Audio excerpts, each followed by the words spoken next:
Indonesia के वज़ीर दिफा lieutenant general retired Sjafrie Sjamsoeddin की फील्ड मार्शल सैयद आसिम मुनीर और air chief marshal Zaheer Ahmed Babar Sidhu से अलहदा मुलाकातें, दो तरफा दिफाई ताउन को वुसअत देने पर तबादला ख्याल।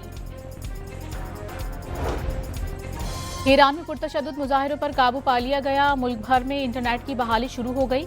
पकड़े गए दहशतगर्द कारिंदों के एतराफ़ी बयानात जारी किए जाएंगे। ईरानी वज़ीर ख़ारिजा अब्बास इराक़ची का ऐलान। ईरान की बातचीत की पेशकश अपनी जगह, मुजाहिरीन के कत्ल पर कार्रवाई होगी। अमरीकी सदर का दो टोक ऐलान। फौज ने ईरान में मुमकिन फौजी और गैर फौजी अहदाफ की फहरिस्त फराहम कर दी। कराची समेत मुल्क भर में के लिए बिजली का बुनियादी तारिफ बरकरार रहेगा। नेपरा ने बुनियादी तारिफ से मुतालिक हुकूमती दरख्वास्त मंजूर कर ली।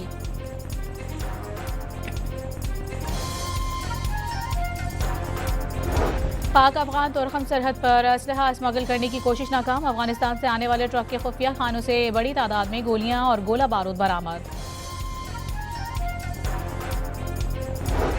कराची के इलाके मंगोपीर में मदरसा मुअल्लिम के तशद्दुद से जख्मी बच्चा चल बसा। 6 साल के हसन को गुज़िश्ता माह उस्ताद ने सर पर डंडा मारकर जख्मी कर दिया था। एनडीएमए ने मुल्क के मैदानी इलाकों में बर्फबारी के हवाले से खबरें बेबुनियाद और गैर संजीदा करार दे दी। वाज़ेह किया, सर्दी बढ़ने से सिर्फ पहाड़ी इलाकों में बर्फबारी का इम्कान है।